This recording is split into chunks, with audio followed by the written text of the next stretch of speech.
Assalamualaikum warahmatullahi wabarakatuh. Jumpa lagi dengan saya Sugini Kukar. Salam sehat untuk Bapak Ibu guru, Bapak Ibu orang tua murid, dan teman-teman semua dimanapun berada. Kali ini saya akan berbagi informasi berkenaan dengan asesmen nasional pengganti ujian nasional. Ada 15 hal penting dalam asesmen nasional yang menggantikan ujian nasional. 15 hal penting tersebut adalah yaitu yang pertama, apa itu asesmen nasional? Kedua, apa perbedaan asesmen nasional dan ujian nasional? Tiga, siapa yang akan menjadi peserta asesmen nasional? Keempat, mengapa yang menjadi sampel adalah siswa kelas 5, kelas 8, dan kelas 11? 5. Apa yang dimaksud dengan AKM? Nah, teman-teman, untuk informasi kali ini 5 hal penting dulu yang akan saya sampaikan.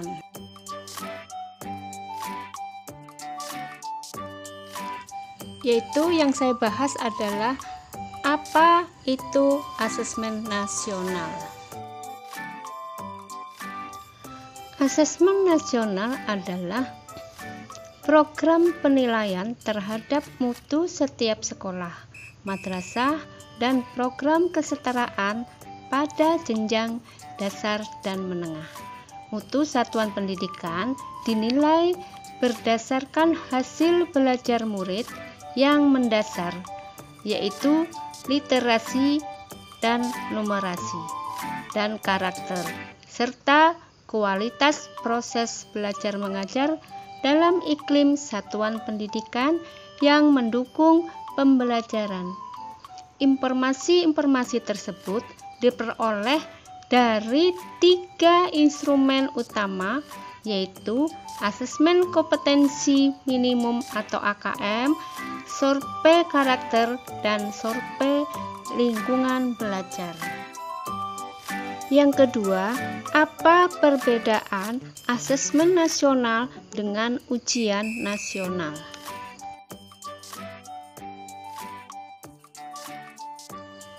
Bapak Ibu guru, kepala sekolah, orang tua wali murid, dan teman-teman dimanapun berada, kita lihat dari perbedaan asesmen nasional dengan ujian nasional, yaitu dari kriteria ujian nasional dan asesmen nasional. Kita lihat atau kita tinjau dari paradigmanya. UN mengukur capaian hasil belajar kognitif individu peserta didik di akhir jenjang. Sedangkan AN, asesmen nasionalnya, memotret input, proses, hingga output satuan pendidikan yang digunakan untuk mengevaluasi kinerja satuan pendidikan. Nah, itu adalah kalau kita lihat dari paradigma UN dan AN. Kita lihat lagi dari segi evaluasi. UN itu adalah mencari prestasi murid sebagai individu, campuran terhadap murid, dan sistem pendidikan. Sedangkan AN itu mencari mutu sistem pendidikan. Kita tinjau lagi dari tujuannya. UN memetakan mutu pendidikan serta mengevaluasi kinerja sekolah dan pemerintah daerah. Yang kedua, seleksi masuk jenjang pendidikan berikutnya. Sedangkan AN adalah memetakan mutu pendidikan serta mengevaluasi kinerja sekolah dan pemerintah daerah. Nah, itu kalau dilihat dari tujuan UN, ujian nasional, sedangkan tujuan AN adalah seperti itu. Nah, kita tinjau lagi dari peserta.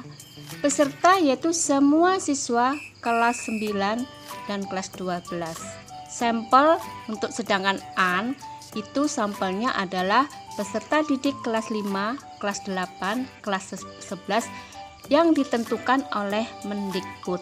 Nah, teman-teman semua, kalau kita lihat UN itu adalah dari pesertanya dikhususkan kelas 9, kelas 12, sementara di SD tidak ada dilaksanakan ujian nasional.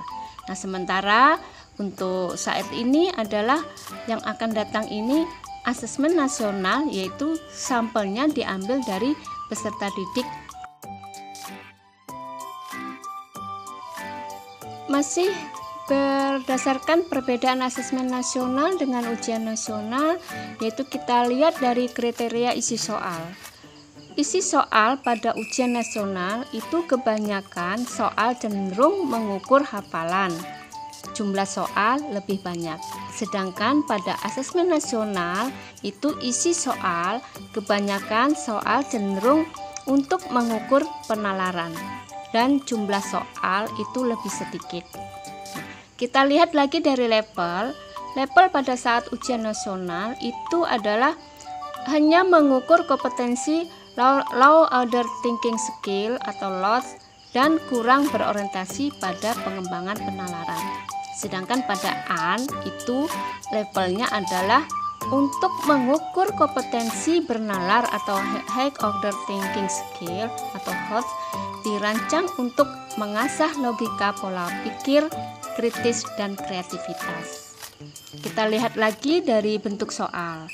Bentuk soal ujian nasional itu pilihan ganda dan isian singkat. Nah, untuk asesmen nasional bentuk soalnya yaitu pilihan ganda kompleks, menjodohkan, isian singkat, dan uraian. Kita lihat lagi dari aspek yang diukur. Aspek yang diukur pada saat ujian nasional yaitu pencapaian kompetensi dari kurikulum setiap mata pelajaran. 4 mata pelajaran di SMP dan SMA. Sedangkan pada asesmen nasional, aspek yang diukur adalah capaian kompetensi pada literasi dan numerasi. Nah, itu Bapak Ibu, guru, kepala sekolah, pengawas sekolah, orang tua murid, dan teman-teman dimanapun berada, perbedaan antara asesmen nasional dengan ujian nasional. Sangat jelas ya teman-teman bahwa UN dan AN itu mungkin lebih simpel dan lebih menekankan kepada penalaran kreativitas daripada peserta didik dan pola pikir yang kritis. Hal penting yang ketiga yaitu siapa yang akan menjadi peserta asesmen nasional atau AN. Untuk hal penting yang ketiga yaitu siapa yang akan menjadi peserta asesmen nasional. Nah, Bapak Ibu kepala sekolah, Bapak Ibu guru dan pengawas sekolah, orang tua murid dan teman-teman dimanapun berada, kita lihat bahwa untuk menjadi atau siapa yang akan menjadi peserta pada asesmen nasional. Nah, diikuti oleh seluruh satuan pendidikan atau sekolah tingkat dasar dan menengah di Indonesia serta program kesetaraan yang dikelola oleh PKBM. Yang kedua, pesertanya adalah diikuti oleh sebagian peserta didik kelas 5, 8, dan 11 yang dipilih secara acak oleh pemerintah.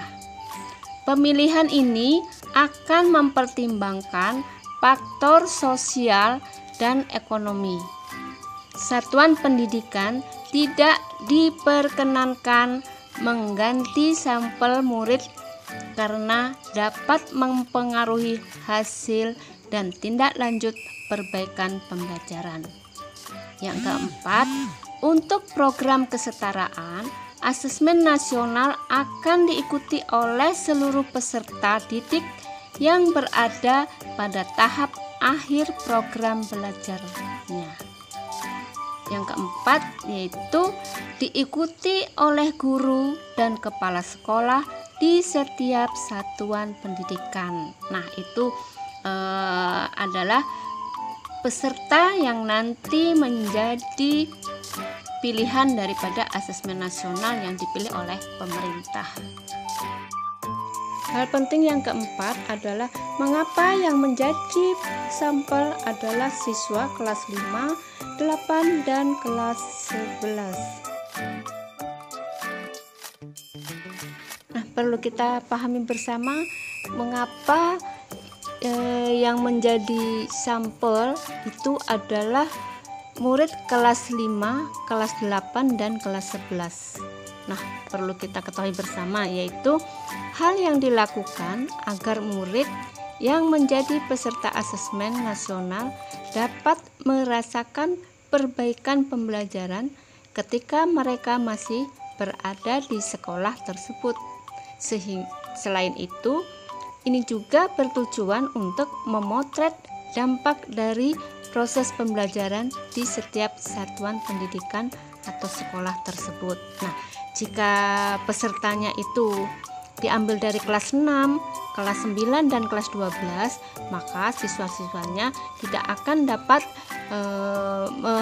menerima perbaikan atau merasakan perbaikan pembelajaran pada sekolah tersebut. Nah, sehingga pemerintah mengambil suatu sampel adalah siswa kelas 5 bagi sekolah dasar, kelas 8 bagi SMP, dan kelas 11 bagi SMA.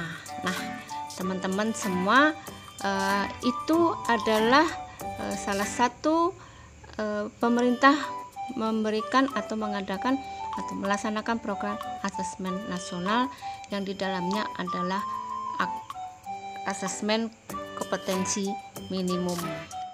Hal penting kelima adalah apa yang dimaksud dengan minimum pada AKM atau asesmen kompetensi minimum. Untuk hal penting berikutnya yang perlu kita perhatikan bersama adalah atau kita pahami bersama, yaitu asesmen kompetensi minimum, yaitu di mana asesmen kompetensi minimum ini yang dilihat nanti adalah konten yang diukur pada literasi membaca dan numerasi adalah konten yang bersifat esensial serta berkelanjutan lintas kelas maupun jenjang. Tidak semua konten pada kurikulum diujikan sehingga sifatnya minimum. Nah, pada asesmen nasional yang turunannya adalah asesmen kompetensi minimum ini menekankan kepada literasi dan numerasi. Nah, teman-teman dimanapun berada, untuk informasi ini saya memberikan 5 informasi hal penting untuk berikutnya pada sesi berikutnya ya teman-teman dimanapun berada. Semoga informasi ini dapat bermanfaat untuk kita semua sebagai persiapan untuk pelaksanaan asesmen kompetensi minimum ini. Terima kasih untuk teman-teman yang telah menonton atau melihat daripada video ini. Mudah-mudahan sekali lagi sangat bermanfaat, dan terima kasih sebelumnya. Jangan lupa untuk klik tombol subscribe, like, komennya ya teman-teman. Terima kasih, sampai jumpa. Assalamualaikum warahmatullahi wabarakatuh.